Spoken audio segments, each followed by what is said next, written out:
So, Colette Blair, you were steering Espada today. It looked like a lovely day on the water eventually. Yeah, it was good.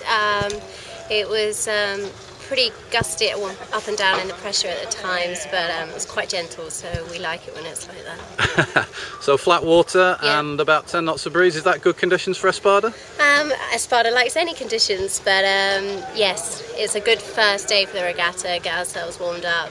Not too many aches and pains, so yeah, it's good. And I saw you win the first race on the water today, but yeah, on handicap, how does that leave you, do you think? I think hopefully the win was enough that it should be first in the results, and then the second race, looking at probably maybe a fourth, something like that. So. Now you've had to jump in to helm the boat in Louise Morton's absence. Yeah. She's broken her leg, poor thing. Yeah.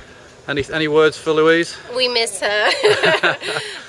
Yeah, it's obviously a shame that we're doing this without her, but it's so kind that she's been able to lend us the boat, and happy for us to carry on.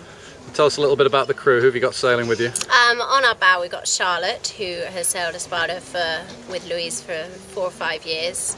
And then in the pit there's Nikki, again sailed probably 2 seasons with us. Vicky, who's just had a baby, so she's back with us after having a few months off, and again probably her 3rd quarter-ton cup.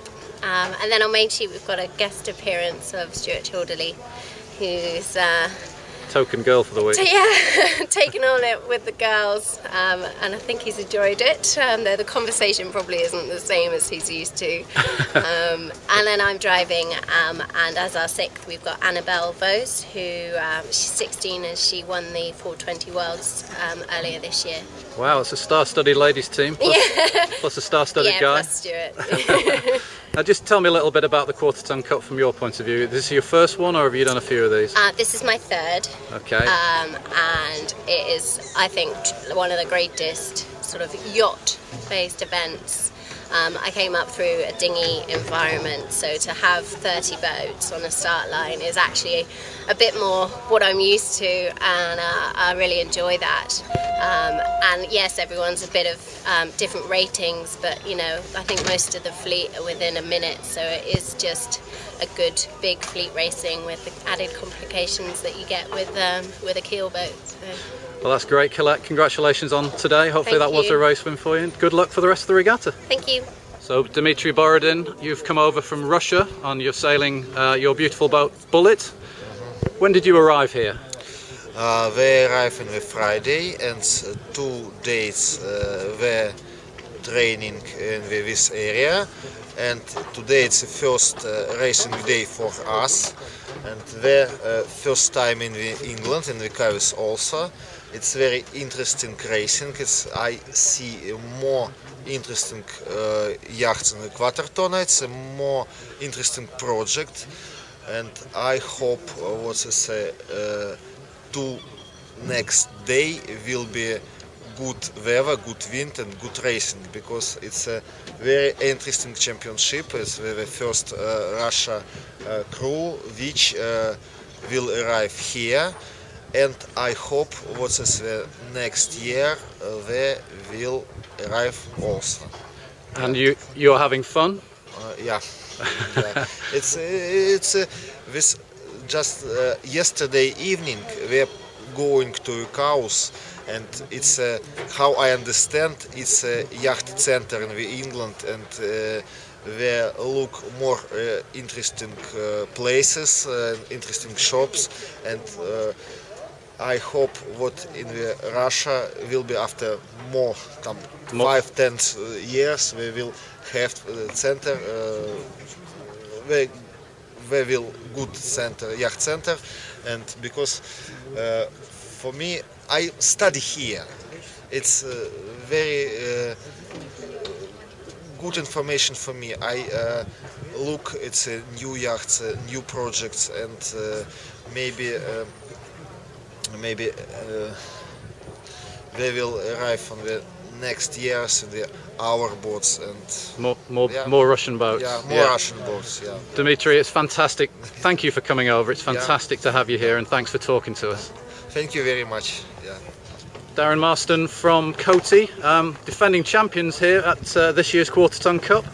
Just tell us what it is you really enjoy about coming sailing in this event. million-dollar question. It's different. It's a great bunch of people that come from all over the yachting spectrum. It's people that I've been sailing with for 20 or 30 years, and we've all gone off and done different things, and we seem to have all congregated back sailing these 20 or 30-year-old IOR boats. So you were sailing these boats originally back in the day, or? When I was a boy back in the day, yeah. Really? Yeah. And is that what attracted you back to the fleet? I'm just looking at the boat here. It looks absolutely spectacular. It looks like a brand new boat. Yeah, well, it's kind of a double bubble, really. Peter Morton's mostly to blame. He invited me to come and sail on his boat in 2005, the Super Q, and at that point I'd never owned a race boat, had no intention of owning a race boat. And anyone that ever asked me, I said, why on earth would I want to own a boat? I'll just go and sail other people's, thanks very much. But I don't know, there's just something about them. They're quirky, they're different, they're just so widely different. And, you know, close racing's close racing, no matter what you're sailing on. And, you know, we got the bug. And I actually, from there, went to find a boat that I really loved when I was at Nipper, which is a boat just over there, actually, Coutts. We found that on Lake Windermere, bought that, gave that a makeover, and came close with that boat. We did three events, 2006, 7 and 8, and we got very close, but didn't win it, and then thought I'd got it out of my system, so got rid of that. And then Ollie and I teamed up, and Ollie and Morty found this boat in Spain and brought it back to the UK, and we did a complete makeover, keel, bottom, the lot, and actually really enjoyed it. We came here last year and won the event, which was very pleasing, very satisfying. And I guess I thought I'd sort of dealt with unfinished business, but here I am back again trying to defend it. And each year it gets harder, you know, there's better boats, better people, and everybody's learning or reminding themselves how to sail these things, and it's just an incredible event. Today's conditions were kind of 8 to 10 knots of breeze and flat water. Does that suit your boat? Mainly it was 0 breeze and lots of cups of tea, but when we eventually did go sailing, it's certainly the first time we've sailed this boat in light air. I think generally it's okay, it's fine. We had a tricky second race, but you know, it's still early days, only 2 races in. We think there'll be some more breeze tomorrow, so. But you're here this year and you're enjoying yourself? Of course, always. Well, long may that continue. Thanks for talking to us, and good luck for the rest of the event. Pleasure.